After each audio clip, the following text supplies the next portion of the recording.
Okay, well, I'd like to welcome everyone to our 2026 recognition ceremony for the New Jersey Schools of Character program. I'm Bill Trussheim. I represent NJASECD, and we are really thrilled today to be able to have a chance to recognize all of the good work that's being done in New Jersey schools surrounding character education, social emotional learning, and a positive school culture and climate. The bulk of time that we're going to spend today is really going to be focused on recognizing those schools. But as a prelude to that, what we want to do is we want to have one of the people who is most significant to this organization share some wisdom about history and about working together. And it's my pleasure to be able to introduce to you Dr. Phil Brown, who has been a lifelong character educator and has had a significant impact on that work in New Jersey and across the country. I'm going to just share with you a short biography of Phil's. Following 25 years of managing substance abuse prevention services in the Pennsylvania Department of Health and Student Support Services, and for the Student Support Services in the New Jersey Department of Education, he created and directed the Center for Social and Character Development at Rutgers University, conducting research for the U.S. Department of Education on social, emotional, and character development programs. In the course of that work, he created two professional organizations, the Commonwealth Pennsylvania Prevention Alliance and the New Jersey Alliance for Social, Emotional, and Character Development, our organization.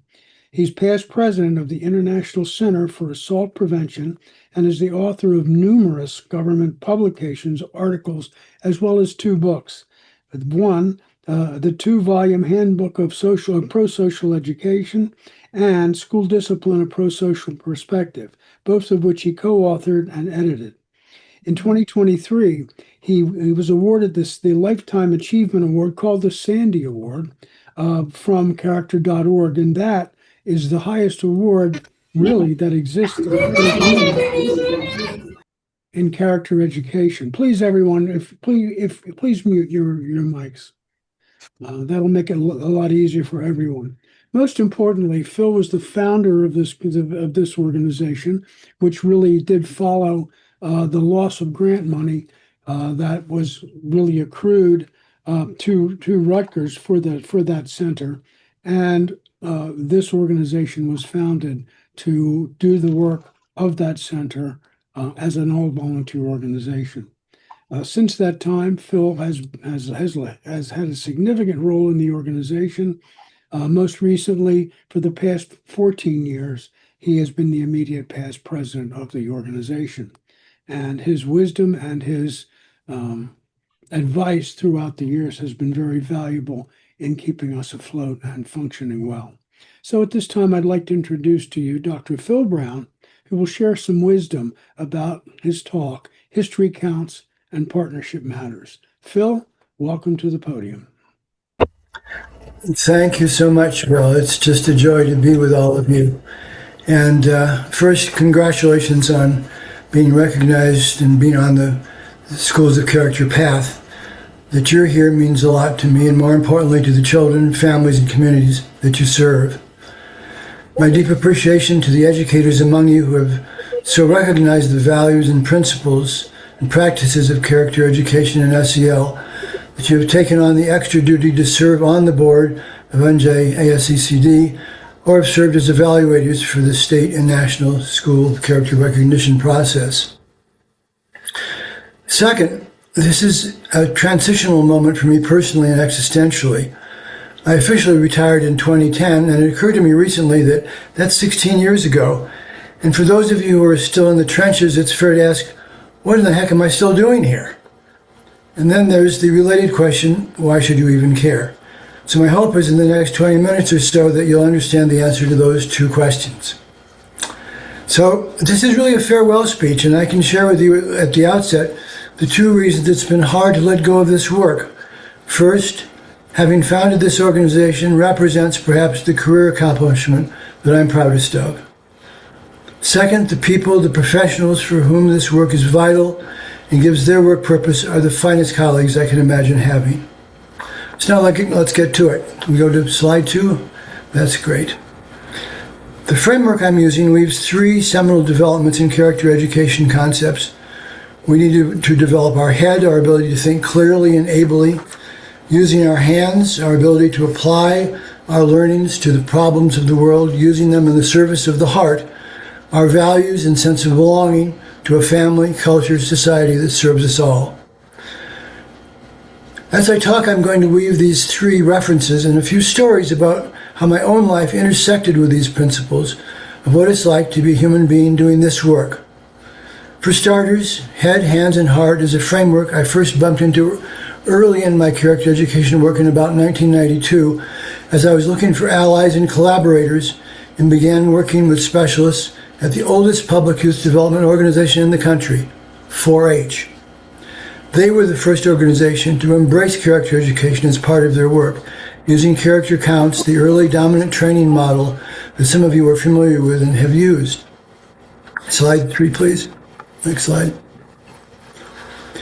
And as we begin this short journey together, looking down from our mountain view, I live in Colorado Springs now at more than 6,000 feet.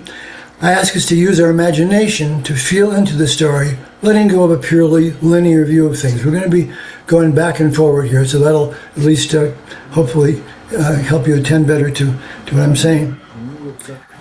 We enter a space today for celebration and this journey together.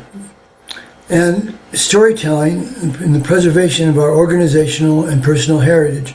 Storytelling is the best way to do this in terms of really getting people to help remember a significant event in their lives. I invite you to join this powwow with me. To do this, I want to acknowledge that some imagery I will use is a blatant cultural appropriation and ask you to indulge with me in this storytelling format. Powwows are more than just events. They are living expressions of cultural identity.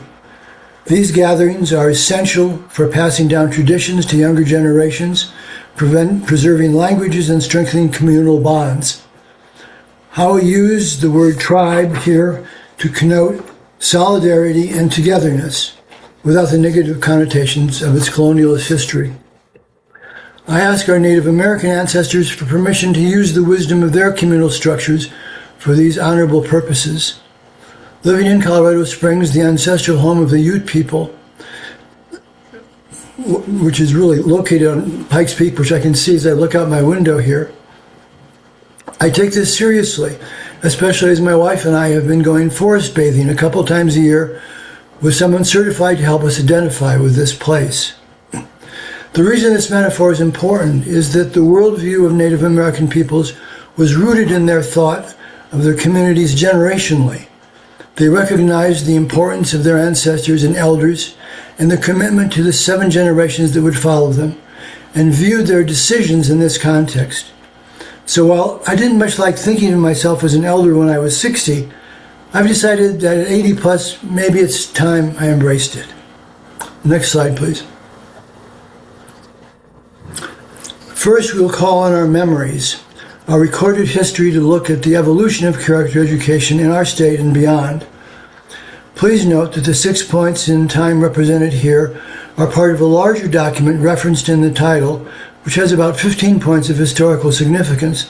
And the whole document will be available on our website, along with the recording of the event here, and I invite you to take a look at that. And I hereby bequeath the task to the person who will follow me in my position as past president of the organization to fill out the picture of the history beyond 2015. So our story begins in 1987 and 1988. Tom Kean, the governor at that point, asked the commissioner, Saul Cooperman, to come up with a set of values to guide the moral development of New Jersey students. The 1989 report of the Advisory Council on Developing Character and Values in New Jersey students was the result of that. Governor Kean and Commissioner Cooperman accepted the recommendations, but after much debate and deliberation, the group that they had put together, which represented, it was about 50 people. All aspects of the religious community were there, all aspects of the educational community from K to pre-K to university were represented. They said they could not do what the governor had asked. They couldn't come up with one set of core values. Instead, they said that they found the process that they had been involved in was what was more important than the product. So the governor acquiesced, and the commissioner instead recommended that all New Jersey school districts establish a core ethical values framework to guide student development. Subsequently, regulations were adopted by a state board requiring all districts to choose their own set of core values to guide character education. As this effort ended, the staff who was assigned to it was promoted, and she showed up in my cubicle one day and just dumped a whole bunch of boxes of files as I was playing second chair. Meanwhile, an attorney in California, Michael Josephson, engaged an elite panel to establish the 6 pillars of character education, followed by a nationwide outreach to state education authorities and federal legislation in 1994, encouraging states to adopt character education programs based on the pillars. New Jersey signed on. The reason I know is because the commissioner asked me to come into his office, which was unheard of at the time, a low-level staff person, just me being invited without higher-ups, and said he wanted my opinion. Should he sign on to the document? And of course I advised he should. Meanwhile, in 1993, a small group of scholars and business people met in D.C. and formed the Character Education Partnership. And when I searched for national standards to guide our emerging program here, I reached out to them, and so we started with them and the 11 principals on the ground floor. That helped us secure a small U.S. Department of Education grant and got us started working with Newark, Jersey City, and Patterson, and enabled us to hold our first statewide summer conference in 1998 and then again in 1999. It was at that first conference that I was approached at the end of the day by a pleasant, white-haired older woman, Mona Noyes, who essentially said that she was all in. I thought, how nice. And over the next 15 years, I learned that this former school nurse, social worker, board member, parent council head was the engine of all things in character in the Cherry Hill School District. She became a trusted confidant, a source of never-ending ideas, and as principled a person as I've ever known. It was about the same time that Cranford High School became a National Service Learning Leaders School. And I didn't know much about service learning at that point, and so I figured I'd better go have a visit, and met the person who was to become one of the most influential character educators in the history of New Jersey and nationally, especially working with Character.org, Eileen Dochnovitz. Eileen invited me to come visit her at Cranford and escorted me into the high school auditorium. So here's the scene. We're on the floor right below where the stage is in the auditorium, and I see more than a dozen easels, each one manned by 2 or 3 students, each station representing a service learning project that they were engaged in. Every single curriculum area and co-curricular area in the school had a station.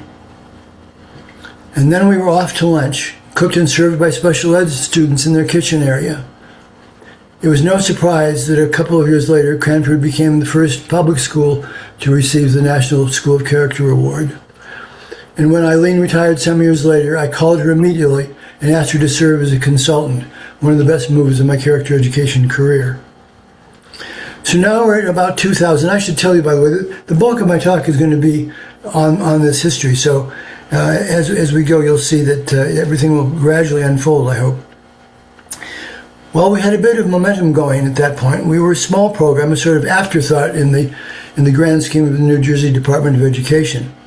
But that changed dramatically when, in 1999, actor Tom Selleck, the co-founder of Character Counts, had a visit with Governor Christie Todd Whitman. She was looking for a meaningful, feel-good initiative to announce for the beginning of her last year in office. And the New Jersey Character Education Partnership Initiative was announced the following January by Governor Whitman in her State of the State address as a one-year initiative with $4.75 million of state aid funding going to all New Jersey school districts and charter schools. My fall boxes were growing at that point. Because I was the only person in the department with history and knowledge and had paved the path, we were off and running. The initiative was formally launched under the direction of Commissioner Hespy on May 17th at a statewide conference, which was followed by regional technical assistance program showcase events. The good and bad of bureaucracy is that no one wanted to be the one who pulled the plug on character education after we generated some enthusiasm with educators, so the initiative went on for 3 more years. And when it ended, you can see the results of the program on the slide. By the final year, more than 900,000 students had received services, as well as school staff and parents. But our story is still back in 2000, when of course I was in line for a promotion at that point, given all that we'd accomplished. And SEL was taking off too. I was managing other student support and health services for the agency. And then in 2002, as things were really rolling, I was fired as part of a budget reduction process. A short digression here into the personal voyage that will be part of the talk later. As I was walking the canal paths near my home and trying to figure out how I was going to get employed again, the woman who had fired me called and asked me to have lunch. We both had the same idea. We had seen a new competitive grant program announced from the Institute of Educational Sciences at the U.S. Department of Education, and she offered to hire me back as a consultant to write the grant application for the department, to put a position in for myself, and if we won the grant, I could return to the department. You better believe I wrote my bippy off. 2002 and 2003. Meanwhile, while this was going on, Governor McGreevey wanted to get into the act and established the New Jersey Character Education Commission by executive order. 5 regional hearings were attended by over 100 people, and the commission report was presented on September 30th, 2002, and recommended the establishment of a state center for character education. Strange thing, I was asked to write that report and highlighted that recommendation and used it in the grant application, having greased the skids. The New Jersey Department of Education received a 4-year grant to research evidence-based character education and SEL programs in 10 school districts and provide technical assistance to schools statewide. The New Jersey Center for Character Education was established within the Graduate School of Applied and Professional Psychology at Rutgers, the state university, and research began with 10 school districts selecting evidence-based programs. So you may be wondering, how did we get to Rutgers? Well, this renegade bureaucrat, which you'll hear a little bit about later, remember I was told to write a position for myself into the grant, which I did. But what the department didn't know was that I didn't want to spend the rest of my career at the Department of Education. I'd about had it at that point. I knew what I could do by then and needed more freedom. And because Rutgers University is the state university, I knew that was the best place to be. So I called one of the most important colleagues in my life, Maurice Elias, and he suggested I talk to this fellow Lou Gantwork, the director of the Center for Applied Psychology. So I put on my salesman's hat, found the most relaxed and supportive response I could have asked for. If you bring the money, we've got an office and a home for you. So then, I go back to the department and blithely announce that I had a deal with Rutgers and the grant funds should go to them through the department and go to Rutgers University. After a long pause and a couple of questions to the assistant commissioner, the commissioner agreed.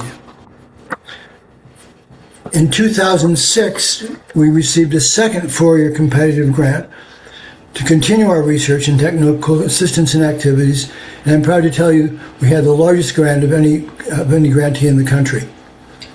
So at that point, the New Jersey Center for Character Education became the Center for Social and Character Development at Rutgers University, and we began the Caring Schools Inclusion Project, in which we conducted research with 12 middle schools using the Community of Caring evidence-based program model.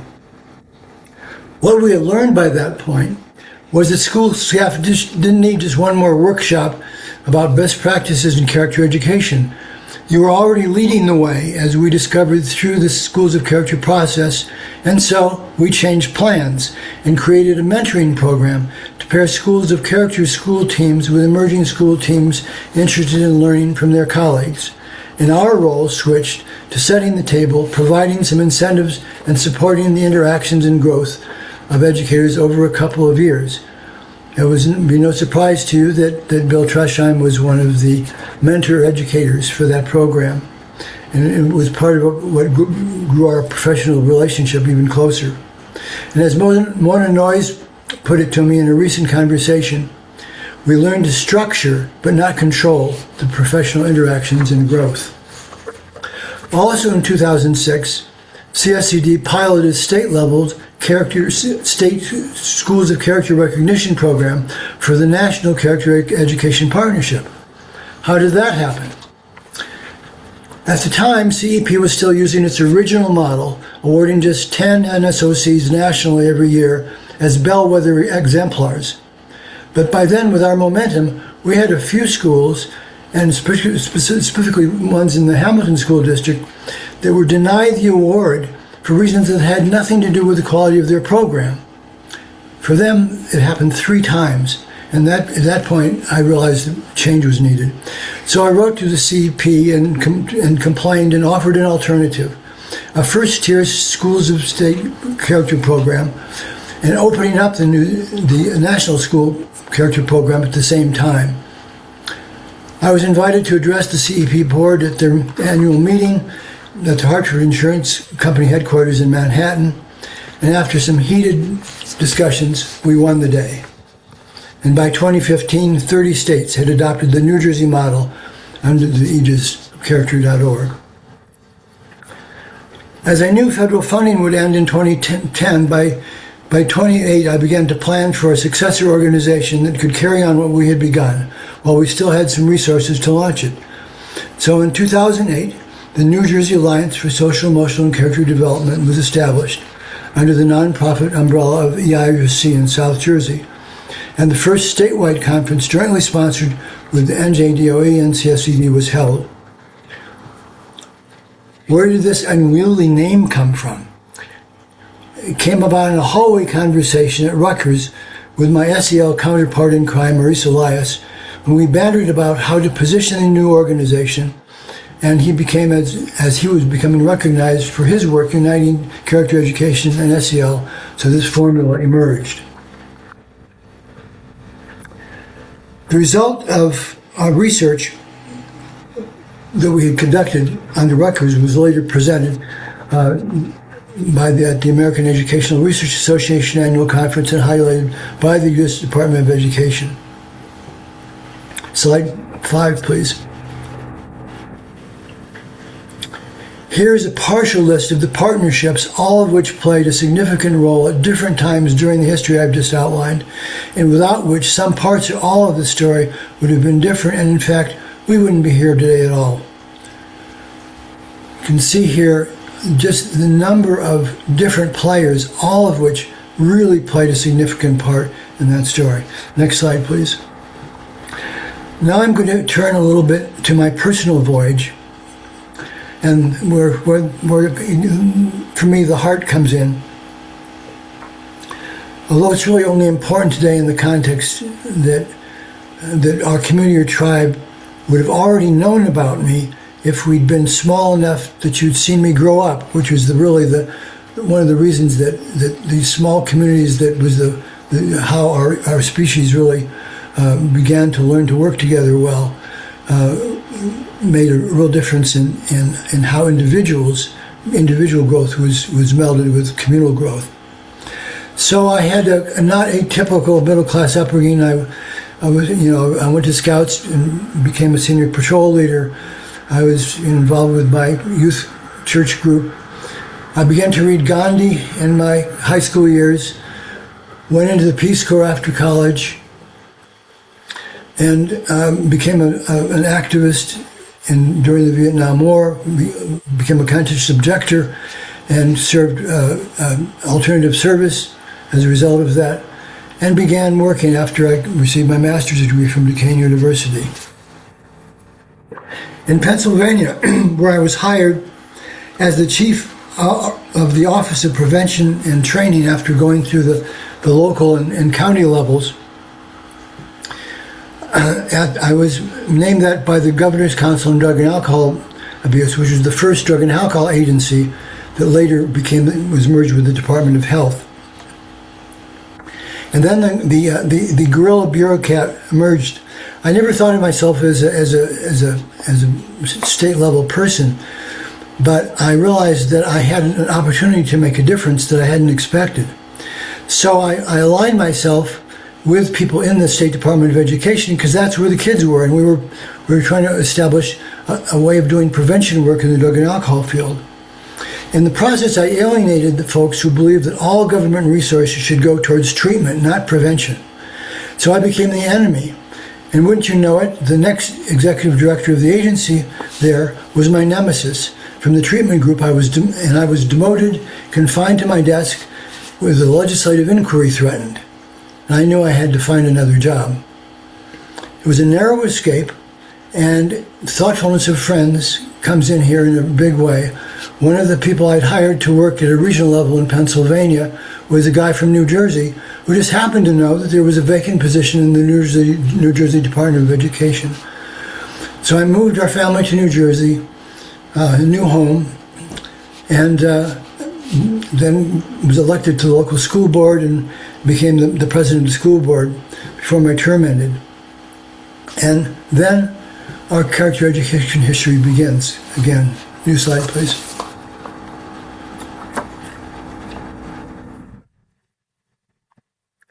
So here I am at Rutgers University, the first day of my new job and this new federal grant. And I was invited to breakfast by Maurice Elias and Linda Bruni, who some of you may know was the executive director of the social decision-making program that Maurice had developed and was one of the first SEL programs to pass muster by Castle. I was presented with this gorgeous masted schooner, replica replete with myself as captain, core values on the sails, and the key figures as officers and crew that don't easily show up in the photo. What a good start to a new chapter for me. And it shows the kind of care that the people I worked with had for me and I had for them. Next slide, please. So these are some of the personal partnerships that mattered to me. I do this by category because the list was so long of people that I really want to recognize. But there are a few people that I want to mention in particular that you haven't heard the names of yet, and you need to know their names. Becky Saporade, who was my right-hand person at Rutgers University. Gary Vermeyer, who I brought over from Pennsylvania when I was in the Department of Education and stayed there and made a big difference after I left. Pat Wright, who all of you know, who opened doors for us and illuminated the school climate space with her work for NJPSA.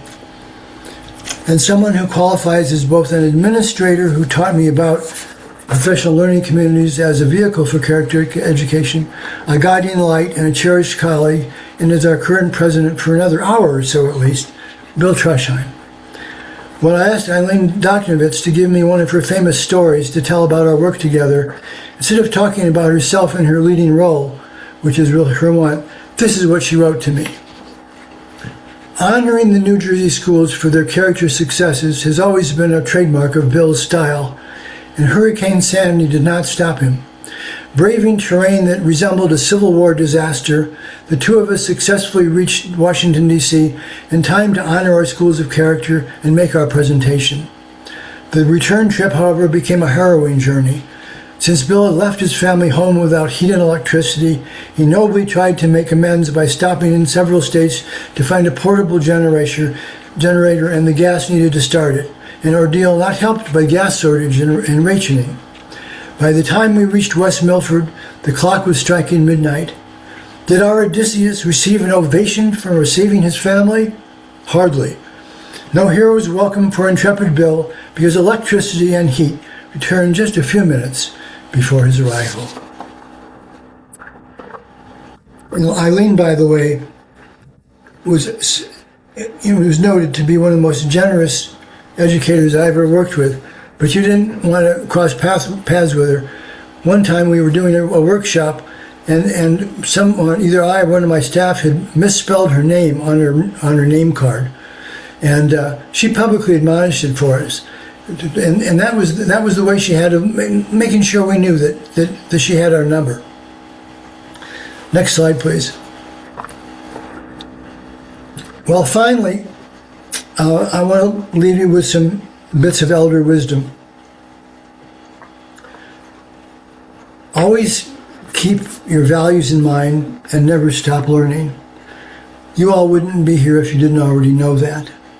Second, don't take mentors and colleagues for granted. Relish and nurture them, cherish them as you would your closest friendships.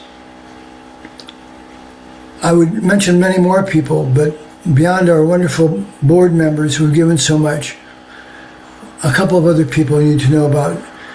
David Wangard, former president and director of the School for Ethical Education, Jonathan Cohen, the founder of the Center for School Climate, and Arthur Schwartz, who strengthened Character.org but had to let it go. I've learned so much from each of them as colleagues and friends, just as I've learned from the Sandy awardees who preceded me, Maurice, Tom Lacona, Hal Urban, Marvin Berkowitz, just to name a few.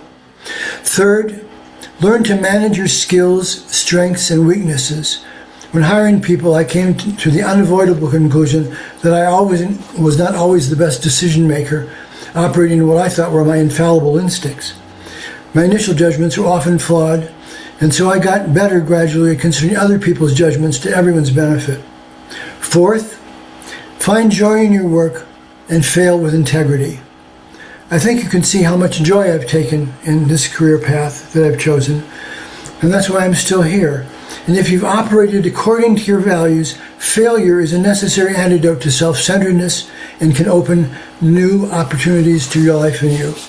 Fifth, be ready for those opportunities, by which I mean if you work hard at your craft, see the work you've been offered in its larger context, and keep an open mind, you increase your ability to perceive both possibilities for change and paths that can be taken. And finally, I invite you to think of yourselves and your career and your future as reaching out, speaking up, and stretching. Reach out to people who've helped you grow, who need your help, or from whom you need help.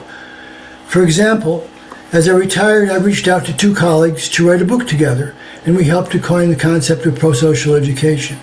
Recently, I've reached out to the Director of Volunteer Services at the Pikes Peak Hospice and Palliative Care, where I volunteer, who has let me begin music-based work in 5 skilled nursing and assisted living facilities.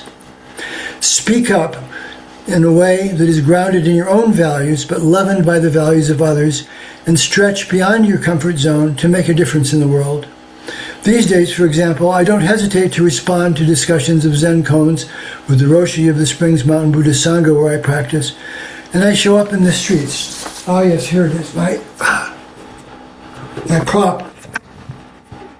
This is a hat that I had made, and I've worn to protests in the last few months as thousands of dedicated civil servants have lost their job. And it says, I think you can read it, it says, proud civil servant. And later on I got even more pissed off at what was going on, so I added to it in handwriting, this is what the deep state looks like. Stretch beyond your comfort zone to make a difference in the world. These days, for example, I had no idea when I started conscious movement practice 28 years ago that I was in my 50s, and I became a certified dance your ability teacher in my 80s, and now in the process of becoming certified as a poet listener next week when I finish my practicum work. Still working and having fun after all these years. I think we all know why we do this such important work.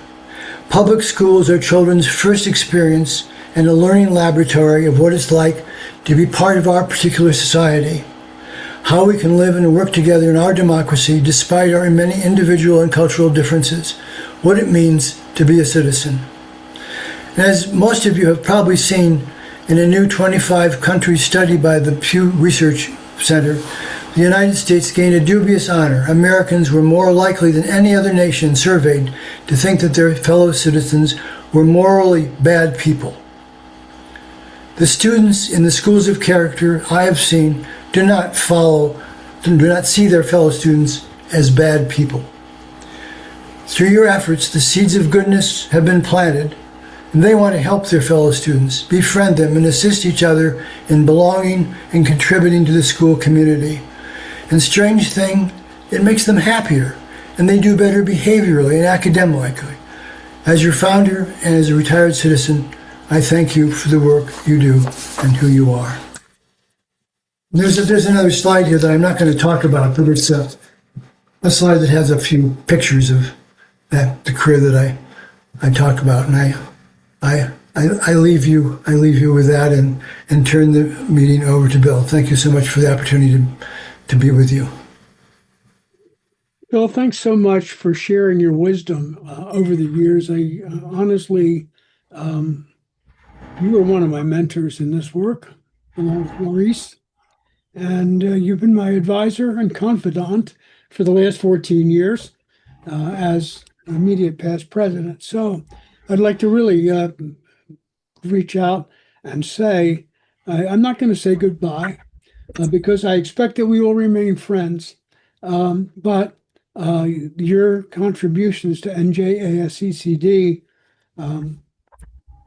we wouldn't exist without you, Phil. And, I hope to be the same assistance as past president that you to Lori as you were to me. And again, thank you so much for sharing some particulars of your journey. I learned some things about you that I didn't know, and I do appreciate your shout outs to people who I also know and respect. And all of that is really the legacy of our organization. And that legacy is really important, and hopefully that will carry on for a long time. I know everybody's waiting for the announcement of all the schools, but before that, I think it's really kind of important for us to have a look at the people that are not only behind the scenes, but who are our partners in making everything work. And you're going to hear from a number of them today. First of all, you can see on your screen right now the current board of our organization. And I'd like to thank all of them for their work. And many of these people have been involved for a long time. Phil mentioned Mona. Mona has been on the board since the organization was founded. And, I don't believe she's here today, but she's certainly been significant, as well as others. And, every person whose name is on this list is significant to our organization. Next slide, please. We also have honored guests. You've just heard from Phil. He's the past president and the founder. Karen Bingert, who's the executive director of NJPSA. One of the things that I guess it's going to be my job to add to the history now of our organization was in 2017. I received a phone call from someone who, a few of you will remember, Pat Will. Pat worked for EIRC, and she gave me a phone call, a clandestine one that she wasn't supposed to make, warning us that EIRC was going under, and that I had to immediately request all of our funds to be given back to us. I remember that day very vividly, and some of the people who are on this call right now were there with me for that moment. And okay, so what do we do now? What actually happened was that they went under. They'd lost all their funding. They were $500,000 in debt because they lost a grant of $500,000, but they didn't change their spending behavior. So that meant you're $500,000 in debt. So anyway, so we had to come up with another plan, and that other plan was to form this, was to become a nonprofit and become a self-sufficient organization. Well, the question was from the beginning, I think, and I was involved in those early conversations with Phil and Maurice. about whether or not a volunteer organization would work. Anyway, to make a long story short, we lost our money. We were very fortunate, thanks to Mark Bedron, who was the president of the state board. Phil and I were pretty close to Mark. And Mark earmarked us as one of the first recipients of monies that the state came up with to restore the funds that were lost, our funds that were lost by EIRC. The next call that I made after talking to the board was to Pat Wright. And Pat Wright, I asked Pat, would you be a partner with us and help us continue to exist? And it took her about a nanosecond to say yes. And Pat's was unable to be here with us today, but Karen, her replacement as executive director at PSA, has been a wonderful partner for us, and she will be elected to our board today, hopefully. Steve Beatty, who's the president of NJEA, has been a staunch supporter of this work, character, social emotional learning, and school culture and climate. Steve has been part of our presentations now for as long as I can remember. I think probably from when he first started on the board of NJEA, because he does have a real sensibility and feeling for this work, and you'll hear from him in a bit. Kelly Allen, who's the manager of the Office of Student Support Services at the department, has been another staunch supporter of us and SEL across the state, and we'll hear from her a bit later. And Nicole Deal is the new executive director of the Schools of Character, and we welcome her for the first time to our ceremony. And later on, she will announce the National Schools of Character for us. So those are our honored guests today, and we really do, as Phil talked about, the importance of the partnerships matter. They really do matter, and all of these people are really significant to our organization, and I thank all of them with a heartfelt thanks for always supporting us and always being here when I ask. So, next slide, please. This is going to go over to Karen, who, as the executive director of PSA, is going to offer some remarks as really our principal partner and everything, all the events that we put on. We'd like to hear from Karen and hear from some of her wisdom about how this work impacts schools from the administration on down through students and communities. So Karen, welcome to the podium. Thank you so much, Bill, and good morning, everyone.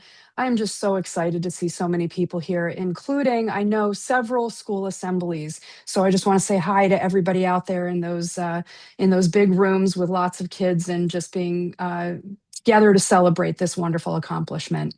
As Bill mentioned, I am the executive director of the New Jersey Principals and Supervisors Association and the president of the Foundation for Educational Administration, otherwise known as NJPSA FEA.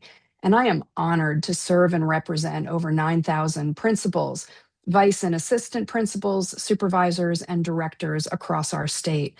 Strong leadership in a school is the backbone of each school's success, and we work tirelessly to support the school leaders who support our educators and your incredible students. As Bill said, NJPSA is a very proud partner of NJASECD, and I'm honored to be a part of welcoming you to today's wonderful celebration and acknowledgement of the work that you are doing in your schools to support character development. When we think of schools, what often comes to mind first are things like books and papers, pencils and crayons, maybe school lunches, the good ones, the bad ones, the guilty pleasure ones, recess, homework, and tests, and the classic reading, writing, and arithmetic. The list, we know, goes on and on. School is filled with one opportunity after another to learn something new and to build the skills that will help our students become educated and employed adults. What most people don't think about when they talk about school are the tools and traits that will make our students really ready for life, a life that is never straightforward, never goes according to plan, and that puts us again and again in circumstances that will challenge us and our character. Schools contribute to that development, not just through things like their handbooks and code of conduct expectations, but in how each child is treated by each adult how each adult interacts with each other, and how our students are helped to identify the parameters of societal expectations and social interactions that respect and support the other students who surround them. Basically, these are the skills that will help them have healthy, self respecting personal and professional relationships for the rest of their lives.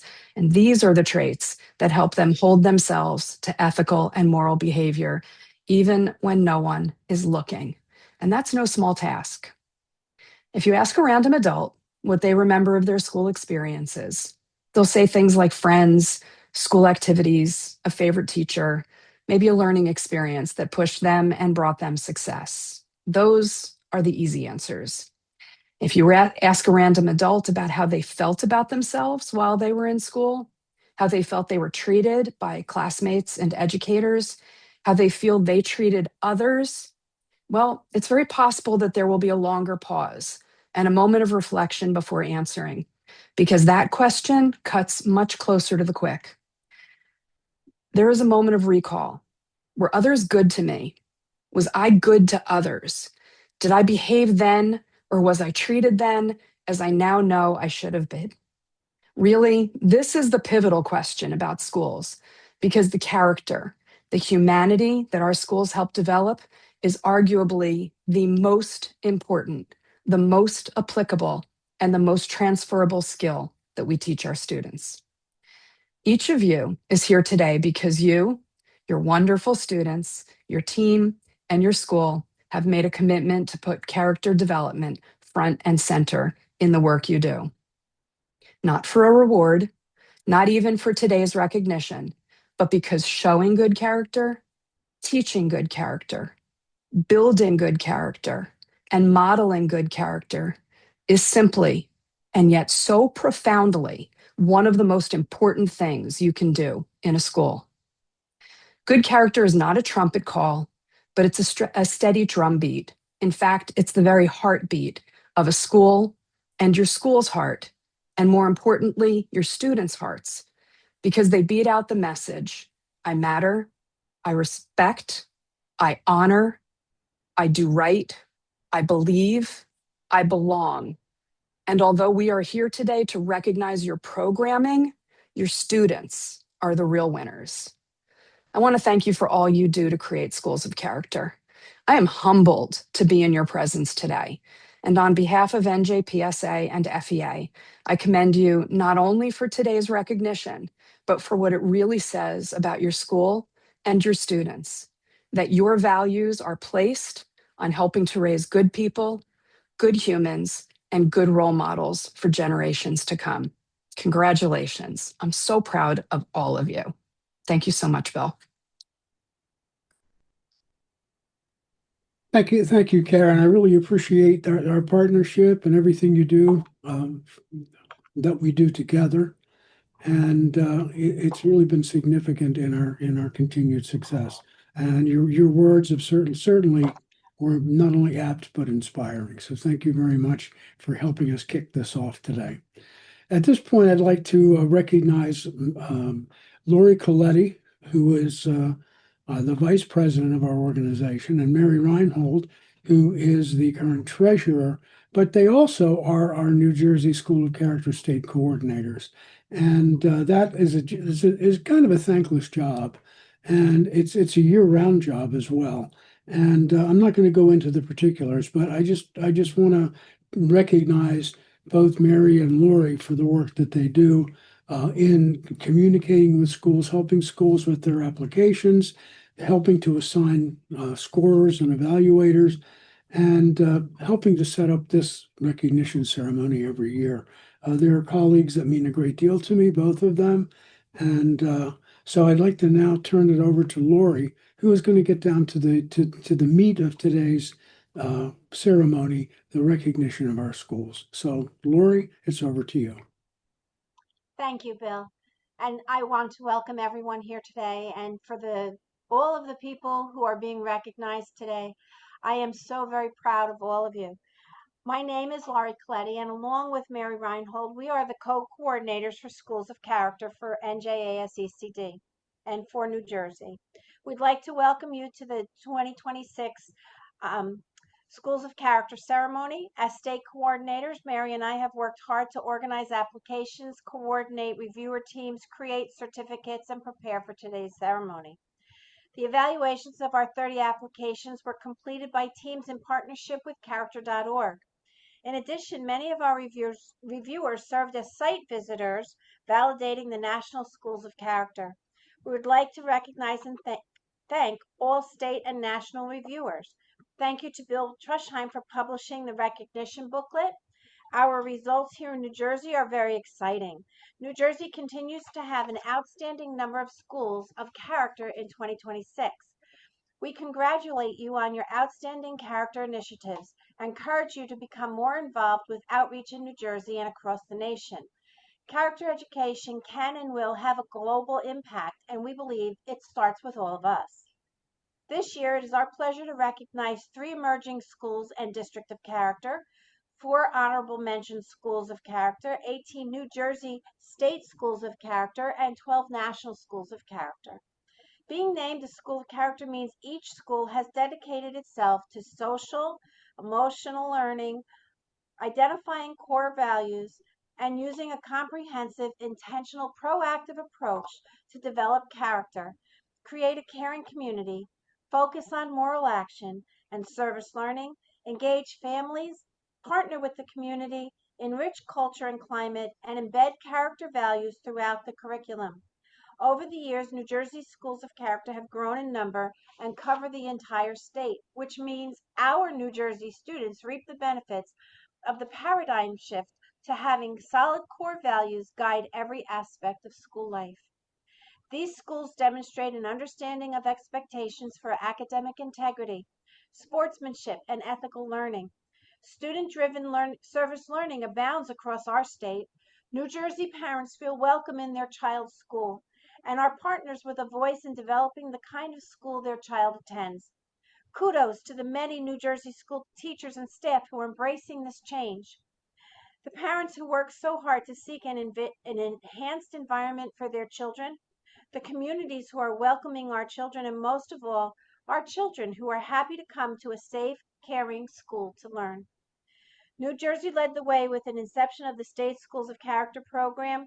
From this auspicious beginning, the New Jersey Education Association has consistently supported the work we do for social, emotional, and character development. Emerging schools have made a significant beginning on their journey to become schools of character and have already exhibited many worthwhile practices. These schools are recognized for taking positive steps on the character education journey. It is a pleasure to introduce Steve Beatty, President of the New Jersey Education Association, who will recognize the emerging schools of character.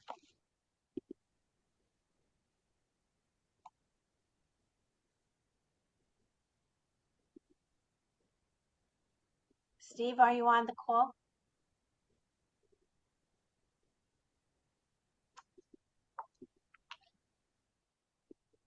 Lori, I believe he froze. Can you hear me? Yeah, we can. Okay. Hi, Steve. Can you hear me? Yes, we Can you can. hear me now?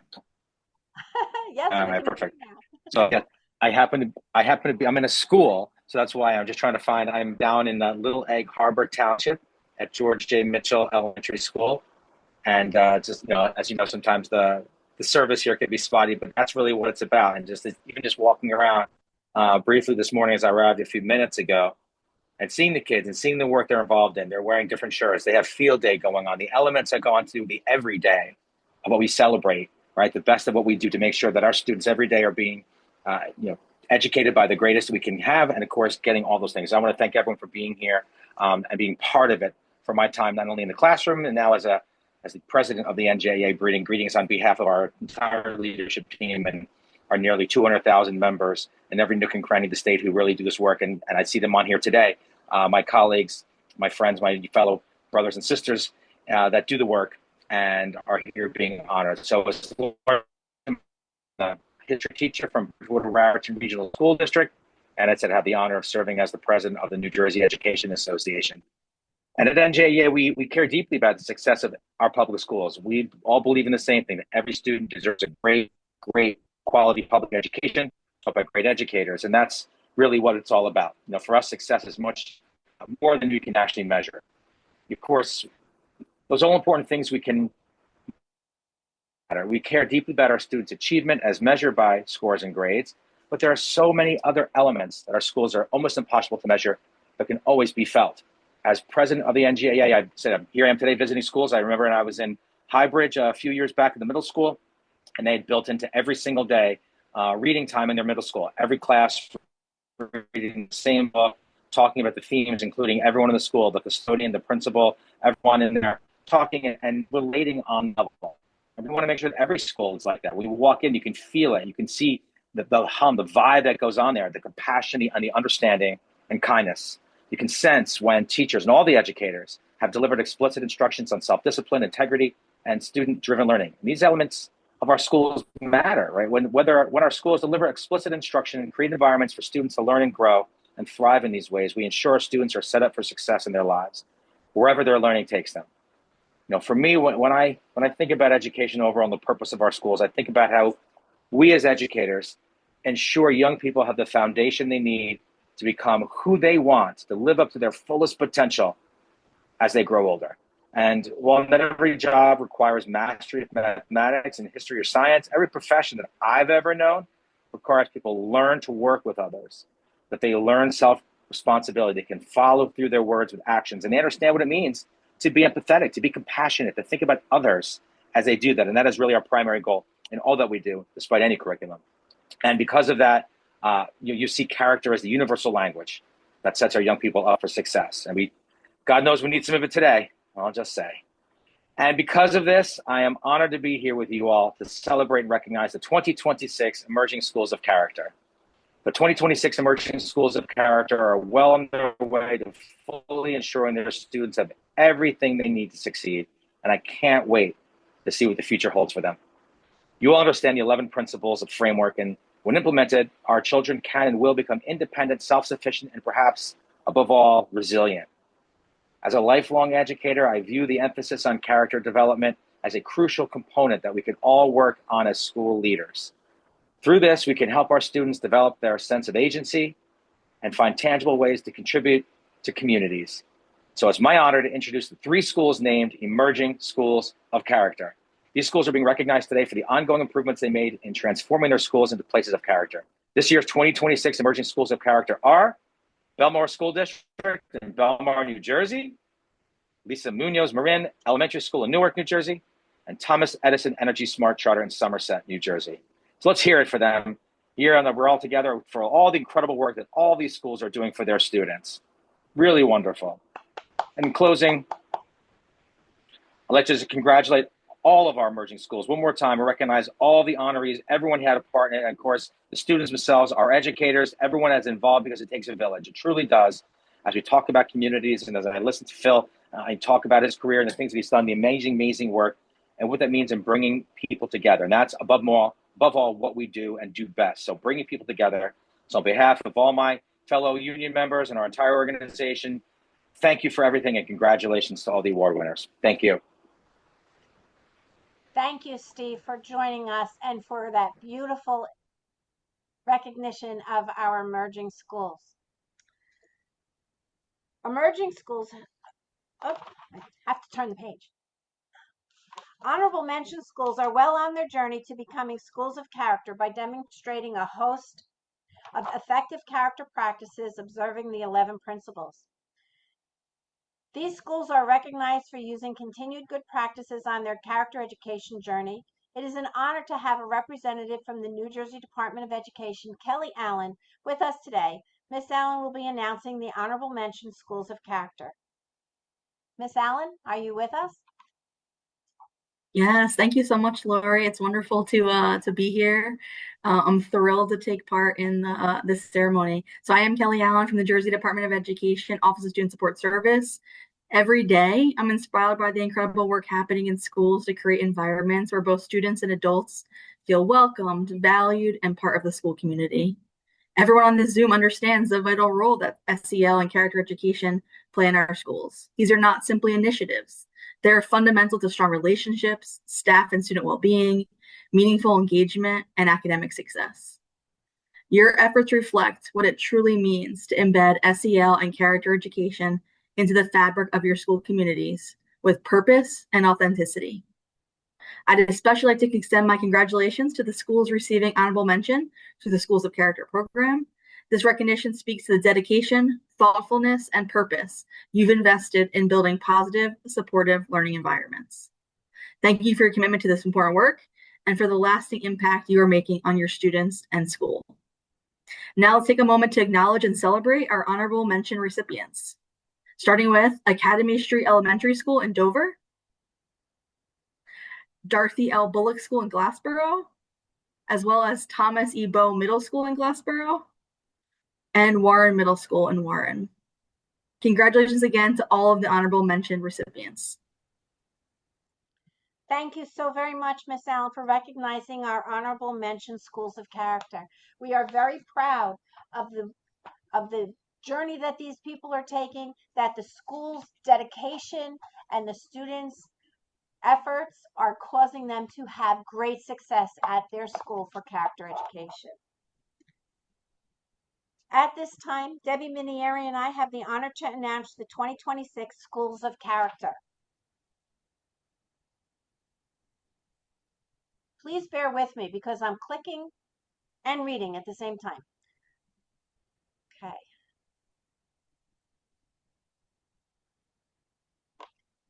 Allen B. Shepherd School. Allen B. Shepherd School's distinguished character education journey has spanned more than 2 decades, marked by continuous growth, innovation, and a steadfast commitment to developing engaged and responsible citizens. Over these years, Shepherd School has transformed challenges into promising practices, demonstrating dedication to ongoing reflection and excellence. They have been recognized for Play Unified, Classroom Close-Up New Jersey, and strong partnerships with community organizations. Shepherd's outstanding culture of growth mindset has enabled them to cultivate an environment where character education is maintained and shapes future changes. Congratulations, Allen B. Shepherd Elementary School. Burlington County Institute of Technology, West Hampton Campus. Burlington County Institute of Technology, West Hampton Campus shines as its character development is embedded and woven into the fabric of who they are as a school community. Guided by a steadfast commitment to nurturing respect, gratitude, responsibility, and collaboration in every aspect of school life, West Tech is dedicated to these core values shaping their culture, expectations, and the experiences of their students. Shifting from disciplinary practices to emphasizing reflection and personal growth helps students learn from their mistakes through programs such as Aspire, Safe Schools, Student Peace Agreement, and Student Reflections. Congratulations.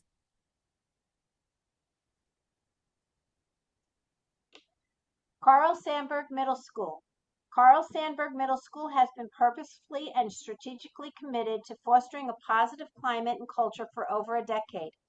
As a previous state and national school of character, their programs and initiatives have continued to evolve and expand, demonstrating high academic expectations, a deep commitment to developing the whole child, and strengthening connections with a comprehensive social-emotional learning program. Sandburg's unwavering commitment to addressing students' needs, supporting expectations, and building a positive school community is the foundation for student growth. Congratulations, Carl Sandburg Middle School.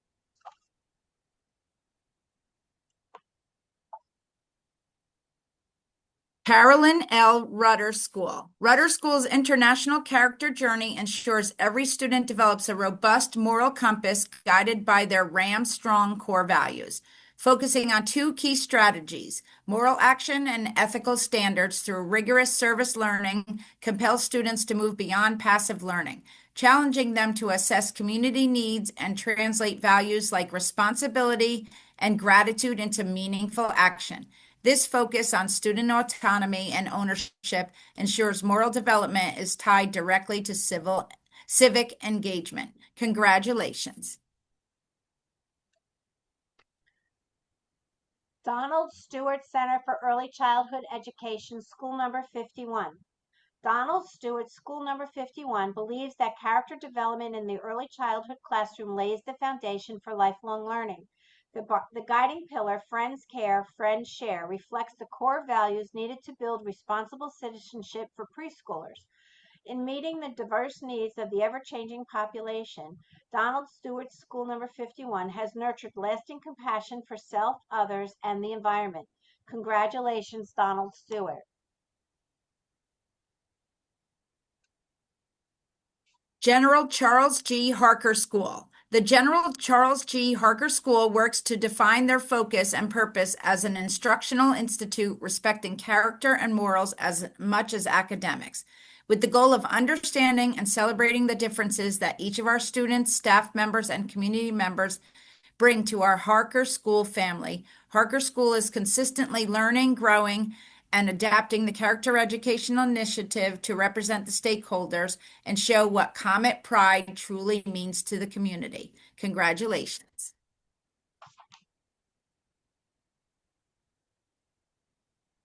Glassboro High School. Glassboro High School is the epicenter of the community. They open their arms to the community, provide for families in need, and work with local organizations to provide resources. Small but mighty, they are often referred to as the little engine that could, from the beloved childhood story. Through positivity and perseverance, the community of Glassboro High School is thriving.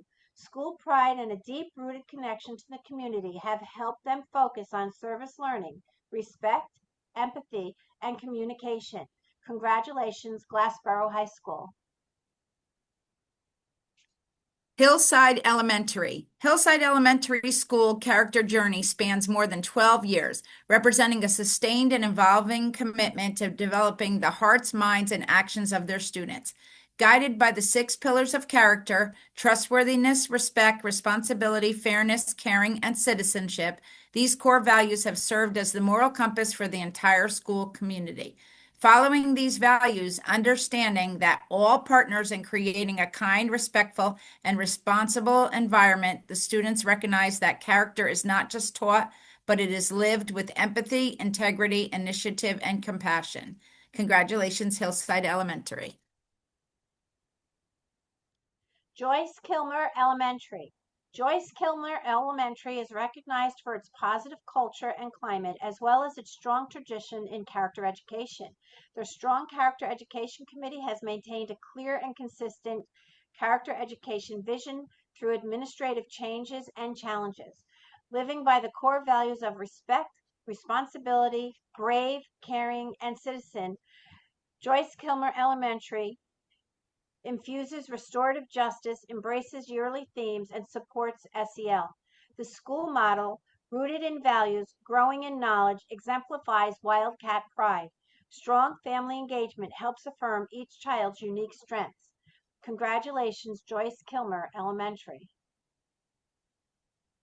Katherine Johnson, Dorothy Vaughn, Mary Jackson Academy School number 92. JVJ STEM Academy School number 92 exemplifies qualities such as self-discipline, trustworthiness, acceptance, resilience, and social responsibility. These core values, represented by the acronym STARS, are deeply embedded not only in the character education program, but also in the career strands the school offers. JVJ is competitive in the biomedical, engineering, and computer science fields with a strong emphasis on social responsibility. The school's mission and vision statements reflect and celebrate the unique character education journey in these areas. Congratulations, JVJ number 92. Kindergarten Success Academy. Kindergarten Success Academy's character journey, now 14 years strong, is guided by 6 core values: kind, caring, respect, responsible, safe, and integrity. The KSA Kangaroos know the motto, "It's a great day at the KSA," reinforcing unity and excellence. KSA has expanded its character initiative to include monthly parent workshops, books before bedtime, and school-wide events such as Unity Day and engaging families and the community in social emotional growth. KSA's character journey continues to grow, rooted in compassion, strengthened by integrity, and guided by the belief that every child can learn, lead, and shine when character comes first. Congratulations, Kindergarten Success Academy. I love all the celebration coming out of that. Cooper Elementary. Cooper Elementary has created a welcoming and inclusive environment where every child feels seen and valued. Restorative justice practices, including circles centered on respect and boundaries, have been integrated into classrooms to allow students to process experiences, rebuild relationships, and take ownership of their behavior. Cooper School uses Kelso's Choice and the Second Step program as proactive tools for conflict resolution and social emotional growth. The Peer Leadership Initiative, Helping Hands, empowers students to model positive behavior, support their peers, and strengthens the culture of kindness at Cooper. The students understand the lasting importance of service, generosity, and compassion for others. Congratulations, Cooper Elementary. Pioneer Academy. Pioneer Academy's core values of curiosity, creativity, compassion, and commitment are the moral, civic, intellectual, and performance foundation of the school's identity. Character is lived as a daily practice across classrooms, hallways, and community partnership. The LIFT, Let's Improve the Future Together program integrates social emotional learning, moral reflection, and service learning into every grade level. LIFT connects local and global citizenship with daily habits of empathy, perseverance, and ethical reasoning. Pioneer Academy has transformed character education from an aspiration into a defining identity. Congratulations, Pioneer Academy. Dr. Maya Angelou Elementary School. Dr. Maya Angelou Elementary School offers opportunities to help students grow academically and socially through caring, respect, and responsibility. Character education focuses on lessons that teach safety, responsibility, empathy, respect, encouragement, and community. Students are encouraged to make good choices, model positive behavior, and celebrate when others demonstrate strong character. Dr. Maya Angelou Elementary is shaping leaders of character who are prepared for middle school and beyond. Congratulations, Dr. Maya Angelou Elementary School. Raymond E. Voorhees Elementary School. Voorhees Elementary School has a simple but powerful belief. Academic excellence matters, but true success lies in developing good people, students who are kind, respectful, and resilient. Voorhees has built a culture where character is not just taught, but lived, creating a community grounded in empathy, responsibility, and pride. Service learning connects academics to action, helping students to see the impact of kindness and responsibility beyond the classroom. Voorhees' character journey continues to evolve, guided by reflection, innovation, and collaboration. Congratulations, Raymond E. Voorhees Elementary School. Virgil I. Grissom Elementary School. Virgil Grissom Elementary School has been state and national school of character for many years. Grissom's journey has been one of steadfast growth and evolution. Many programs have shifted from being teacher-led to student-driven, empowering learners to take ownership of their growth and leadership. This shift has fostered authentic character development and has contributed to Grissom's continued academic and social success. Students consistently demonstrate determination as they strive daily to fulfill the shared mission to create lifelong learners by embracing different learning styles, creating a safe environment, developing strong character, and creating community awareness. Congratulations, Virgil I. Grissom Elementary School. Woodmont Elementary School. Woodmont's character journey, greatest strengths, and driving forces have been a positive hidden curriculum.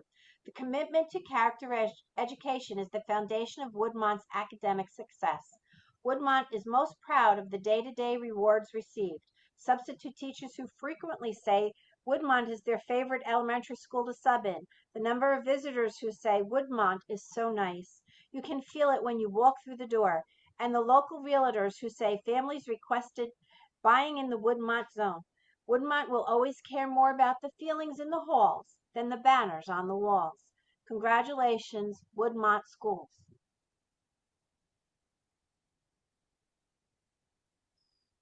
Woodrow Wilson Middle School. Woodrow Wilson Middle School's 5 values truly belong to the students. Choose kindness, always shine bright, lead with integrity, never give up, and reach for the stars. These values emerged from student voices and represented the qualities they want to see in themselves and their school.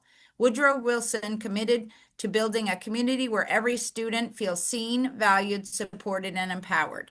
The shift in culture to restorative, intrinsic motivation supports educating the whole child at Woodrow Wilson. The students know they have the courage to do what is right, compassion to support others, and the confidence to reach their dreams. Congratulations, Woodrow Wilson Middle School.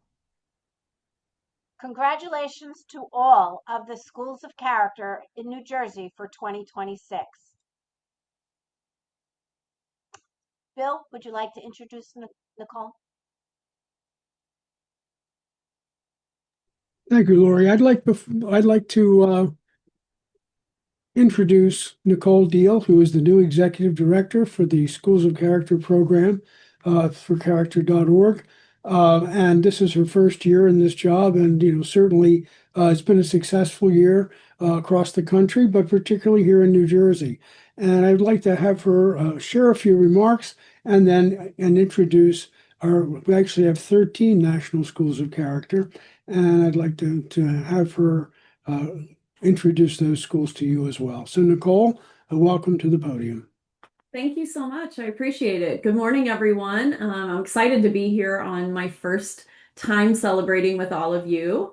Thank you to NJSECD and especially Bill, Lori, and Mary, who I have worked with for many years before being in this role as state coordinator for Missouri for years before this as well. So thanks for having me join you today. It's really a joy to be here and celebrate all of these schools and educators and school communities, and especially the students who are doing the meaningful work of creating places where character is not just something you talk about, but that it's something that you live intentionally every day. Character development is one of the most important responsibilities that schools embrace because it shapes the communities in which we live and learn, and it helps develop the kind of people who our students will eventually become as citizens. Academic achievement matters deeply, of course, but schools also help young people learn to lead with integrity, show compassion, persevere through challenges, and contribute to something larger than themselves. And we've heard lots of those kinds of stories today. Schools of character are places where core values become part of the fabric of the school life, and they're reflected in the relationships between students and staff, in the ways challenges and mistakes are handled, and in the systems and practices that help every member of the community feel seen, valued, and connected to each other. These schools intentionally create cultures where students can grow not only academically, but flourish as human beings. National certification represents the highest level of distinction recognized by character.org, and New Jersey has long been a leader in this area with a large number of applicants and recipients every year. National certification reflects years of thoughtful implementation, shared leadership, reflection, and a commitment to continuous growth. Schools do not arrive here by chance. This recognition represents the work of educators, students, families, and communities who have chosen to build something meaningful together. So this morning, I have the privilege of introducing the schools from New Jersey whose work serves as a model for others and whose commitment to character is making a lasting impact on the lives of young people. So please join me today in recognizing New Jersey's National Schools of Character. We have Allen B. Shepard Jr. Elementary School in Old Bridge, Burlington County Institute of Technology, West Hampton Campus, Camden County Technical Schools, Gloucester Campus in Sicklerville, Carl Sandburg Middle School in Old Bridge, Central Elementary School in East Hanover, Donald Stewart Center for Early Childhood Education, School number 51 in Elizabeth, Helen A. Fort Middle School from Pemberton, Hillside Elementary School in Livingston, Katherine Johnson, Dorothy Vaughn, Mary Jackson, JVJ, STEM Academy number 92, Kindergarten Success Academy in JVJ is in Elizabeth. I wanted to say that too, because I know we have a couple from Elizabeth. Kindergarten Success Academy in Roselle, Leroy Gordon Cooper Elementary School in Old Bridge, Virgil I. Grissom Elementary School, also in Old Bridge, and last but not least, Woodmont Elementary School in Pine Brook. Congratulations to all of this year's National Schools of Character, and we at character.org are just so excited to continue partnering with New Jersey and all of the fantastic work that you are doing to make this a part of so many schools in your area. Bill?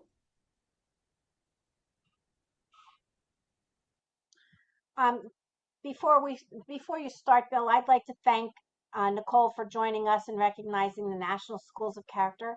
It's been our pleasure to recognize all of our schools, our wonderful 2026 schools, New Jersey state schools and districts of character. Congratulations on your commitment to the 11 principles of character and your outstanding efforts for character education. On behalf of NJASECD and the New Jersey Schools of Character coordinators, Mary and myself, I'd like to thank you for joining us today to applaud the work of these outstanding schools. No matter where you are in your character education journey, we are thrilled to recognize your dedication and exceptional efforts. Maintaining a high level of character education is challenging. We suggest you document everything you do over the next 5 years. So when you're ready to recertify, you have all of your information at hand. Reach out to other schools in your school district, neighboring towns, and invite them to share events and your success at your school. Bill, would you like to take on some I'd like to add remarks? Yes, I'd like to add my congratulations to all of our emerging schools, our honorable mention schools, our New Jersey State Schools of Character, and our 2026 National Schools of Character.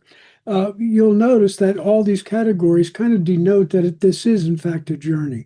And one of the things that we do believe in this work is that it is actually a matter of continuous development.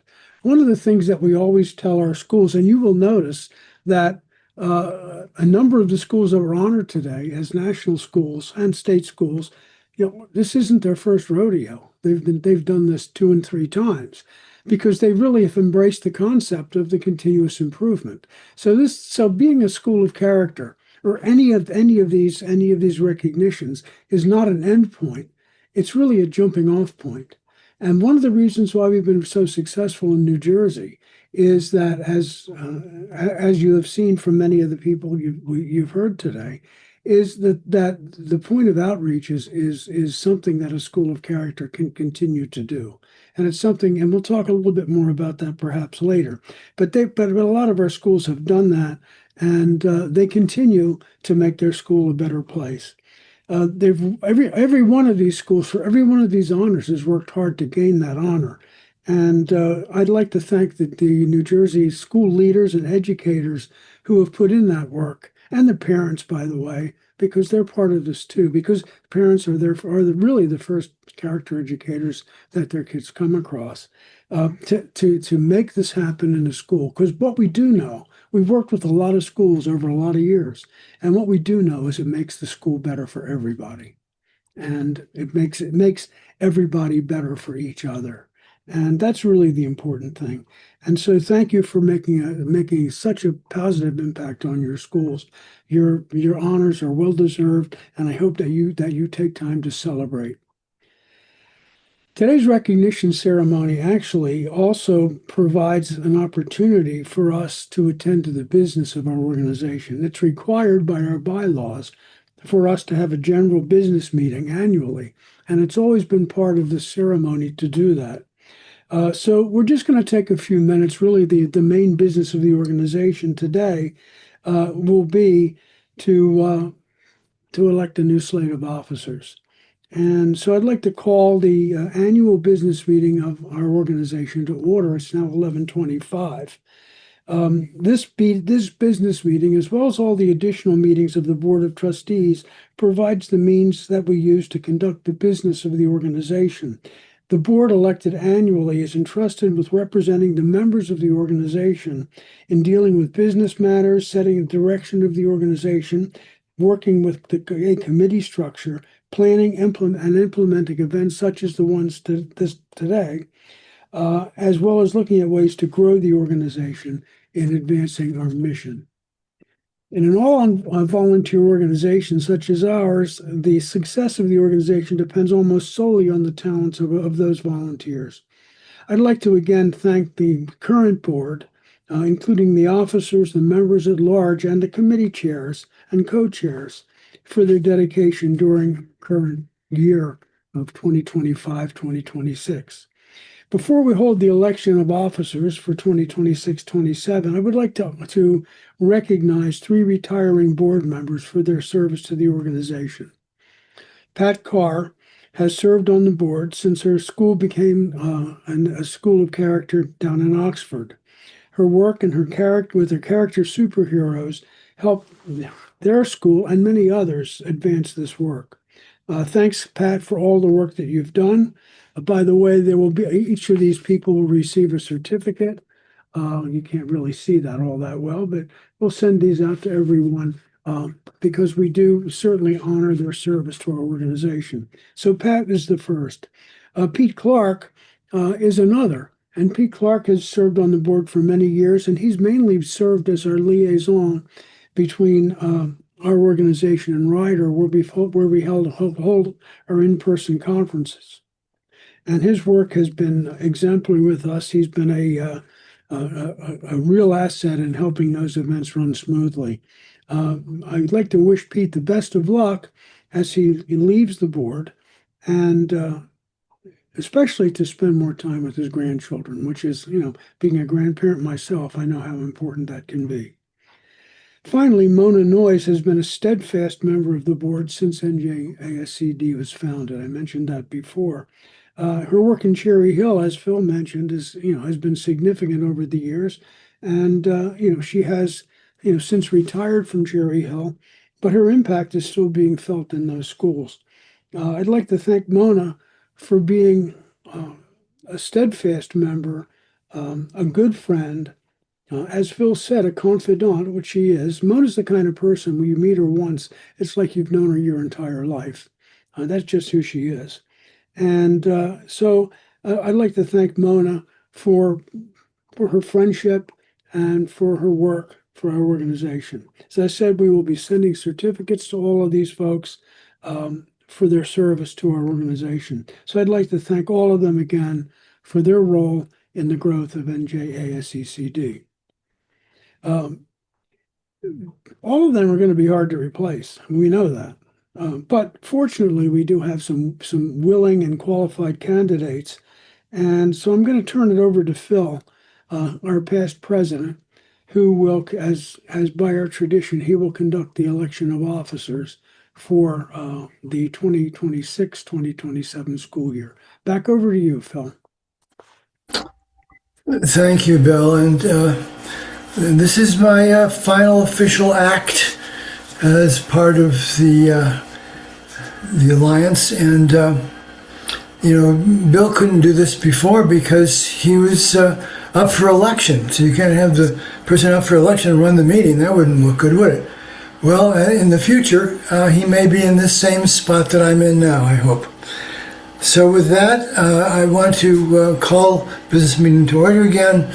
And we have, as a part of this ceremony, acknowledge that everyone present is a member of the organization, and therefore the membership is the group that must agree with the slate of officers and any other nominations that you would like to vote for. So with that, I would like to show you, and as you see on the slide, the slate of nominations for the officers of the board of the New Jersey Alliance for Social, Emotional, and Character Development for the next year as recommended by the current officers. Are there any nominations from the floor? Hearing none, I offer the slate to you, the members present, and ask the secretary, Deb Minari, to cast a single vote electing the slate by acclamation, by so saying and raising the hands to signify this vote. Everybody present, we see your hands. Thank you very much. And my my welcome, and none of you the new officers are strangers, of course. It's with great pleasure that I welcome you to the new shoes you're going to be filling. And as Lori well knows, as the president, they're pretty big shoes she's got to fill. But luckily, Bill has agreed to stay on in his role, taking over what has been my role in the past as the immediate past president. And I know that he will be good support for you as you take it over. Lori has been about as staunch a supporter of this work as anybody I've ever known, and she has a feisty quality to her too that I think you're going to discover. Those of you on the board who don't know her very well, and I know that you'll see this as well, Nicole, as you continue to deal with her as the key representative of our organization. So with that, I bid you farewell and turn the remaining part of the program over to my friend and colleague, Bill Trusheim and Lori. Well, first of all, I would like to welcome, really this is not a welcome because everybody who is on the new board is well known to our organization, has volunteered with us, and and is really active with us. And that's certainly important because what we've always needed and had is an executive council, a board, and committee chairs who are committed to doing this work, and that has always been the case. And it is again wonderful that we have such people with such experience, background, and I will use the term eminence, and I don't use that lightly because you have all earned your stripes in this work to continue to move this organization forward. Phil gave you a tremendous amount of history of the organization. There's a lot that follows, Phil's main time that I guess I will now have to fill in, which I'm happy to do. It's not been a smooth path all the way, and because of the dedication of all these people whose names you've seen on the screen and the people whose names you've heard mentioned today in the course of our celebration. That's why we're still here. But we're not just still here, we're flourishing.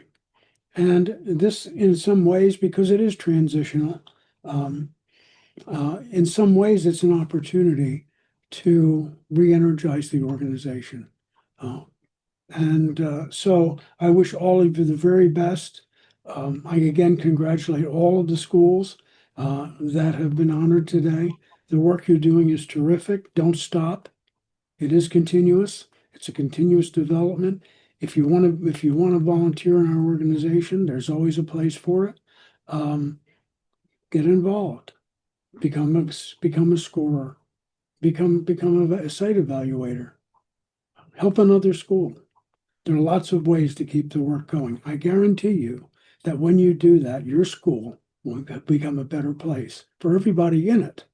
And that's one of the reasons, Arthur Schwartz always talked about New Jersey's secret sauce. That was one of his favorite quotes when he talked about us. That's our secret sauce.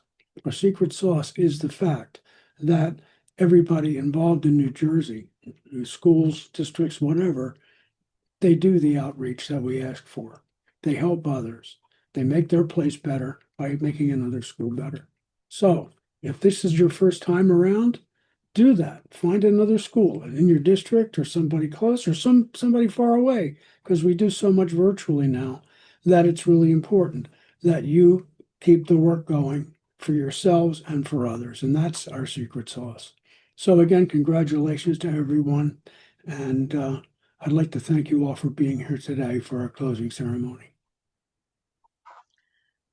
At this time, I'd like to say a few words about Bill. Today we have another wonderful, dedicated, outstanding past president at NJASECD. Bill Trusheim is stepping down, which none of us can really believe, but we understand. While Bill will always be welcome, and indeed, we are all hoping he remains involved to give guidance, moving on is hard. Bill has given many years of service to the work of character education, and his expertise is always appreciated. our schools have evolved over the years. Into what? Well, that's the question. With Bill's leadership, our schools have been guided by the 11 principles, supported service learning, searched for promising practices, discovered social emotional learning, purposely invited parents and community into their programs, and focused on important core values. His outstanding work will continue to shine through NJASECD. We appreciate all of Bill's efforts and knowledge. When Bill started teaching, he was teaching music. Society was in the midst of great change. Cell phones were the size of a shoebox. CDs were the new thing. The internet was called the information highway. Microsoft was a fledgling company. Mount St. Helens had erupted. Diana and Charles got married. President Reagan was shot. The Return of the Jedi was released. Alex Jeffries invented the genetic fingerprint, and the Titanic was found. Johnny couldn't read, and the nation's schools were failing. But we've come so far since then. Sadly, we lost both Diana and Ron. Charles married Carmela. Cell phones are now an extension of our lives. Star Wars is a cult. The Titanic launched Leonardo. Genetic fingerprinting tells us all about our woes. SGOs make Johnny read. New Jersey schools once again rank at the top, while teachers struggle with behavior.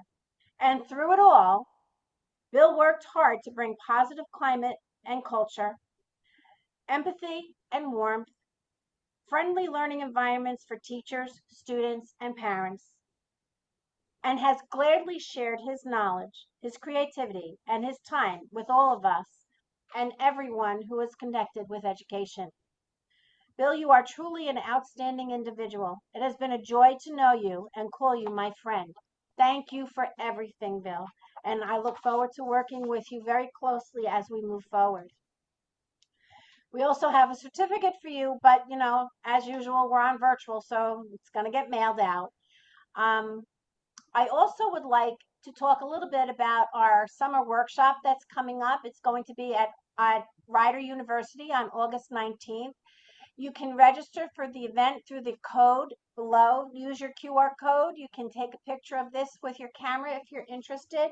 You can also get on the NJPSA site. It's in their events, so you can go through there. It's also, the link is on the flyer as well, so we will be sending out, if it hasn't already gone, this flyer will be going out to all of our emerging schools, all of our honorable mention schools, all of our schools of character, all of our national schools of character, and all of our schools who have been involved in the program for the past few years. So everyone should be able to get that flyer, and please join us on the 19th. And we will be hearing from Tony Catani, who is a state and nationally recognized school principal, and he will be our keynote speaker. So please, if you're interested, please join us on the 19th in August at Rider University. What did I do? I think I hit something I wasn't supposed to hit, but there you go. I do want to thank you for attending. And Bill, would you like to say anything else before we sign out? Well, I guess I would like to just say, when I became principal 20, 30 years ago, whenever it was, a long time ago, the day after I was appointed by the board, I wrote a note to the faculty and to let them know that I viewed being principal of that school as being a sacred trust. When Phil asked me, actually, you asked me 15 years ago.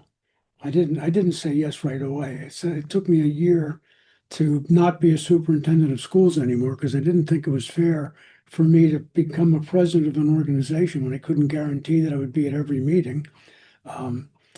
So when Phil asked me, I actually felt the very same way about NJASECD. I felt that it was taking on a sacred trust, and that it was my responsibility to husband the organization, through, we sometimes use, Phil showed you a picture of a sailing ship. Actually, I have that in my house right now because he did give it to me when he moved to Colorado. So a lot of this, we can view this as a voyage. And as you look at the voyage, the seas sometimes are nice. I think of Felix Mendelssohn, A Calm and Prosperous Voyage, a piece that he wrote. But it's not always a calm and prosperous voyage. Sometimes it gets stormy, and we've been through our storms. We've mentioned a few of them. COVID was certainly a challenge, but that wasn't our biggest challenge. Our biggest challenge was the one that I mentioned when EIRC closed down. And it was thanks to the board members, and a couple of them you haven't seen for a while because they've left. I'm thinking particularly of Ted Frankowitz, who was our treasurer at the time. And and the others who are here with us. Mona was there, of course, Eileen, and being able to come up with a plan with the help of PSA to be able to continue to exist. We were very fortunate because we weathered that storm. We weathered the storm of COVID. That's why we're virtual today, because we found out that we actually, at this time of year, we were able to get more people coming to this and being able to share the recording of this than we would having them try to get out of school at the end of May, which is a challenge for school districts these days. And so by us being able to kind of be able to adjust and be flexible and to ride with the punches that we sometimes face, we've been able to continue to exist. Not only continue to exist, but grow. I remember back when I first took over, I guess it was 2012, 2013, somewhere around there, we were really happy to have 4 schools of character. We don't have 4 anymore. We have a whole lot more. And it's because of the work of the people that you see on the screen. And I've been very fortunate to, I guess I'm viewed as their leader, but I'm really their colleague. And so thank you all. I'm not going anywhere. I will be past president. I do still have a strong opinion about the importance of this work. So I'm going to ask Lori for her forbearance when I voiced that strong opinion. And I hope that I was that way with Phil when he had a strong opinion, because that's really the role that I think that I'm beginning to fulfill. So thank you all. It's been memorable. It will continue to be so. And I wish every one of you the very best. And we'll see you next time. Thank you all. Good night, everyone. Have a great day. Happy Memorial Day to all. Thanks all. Thank you. And again, thank you to all the speakers today. It was great. Your words were very inspirational. Appreciate your being here. Carlos, congratulations, man. Okay, take care.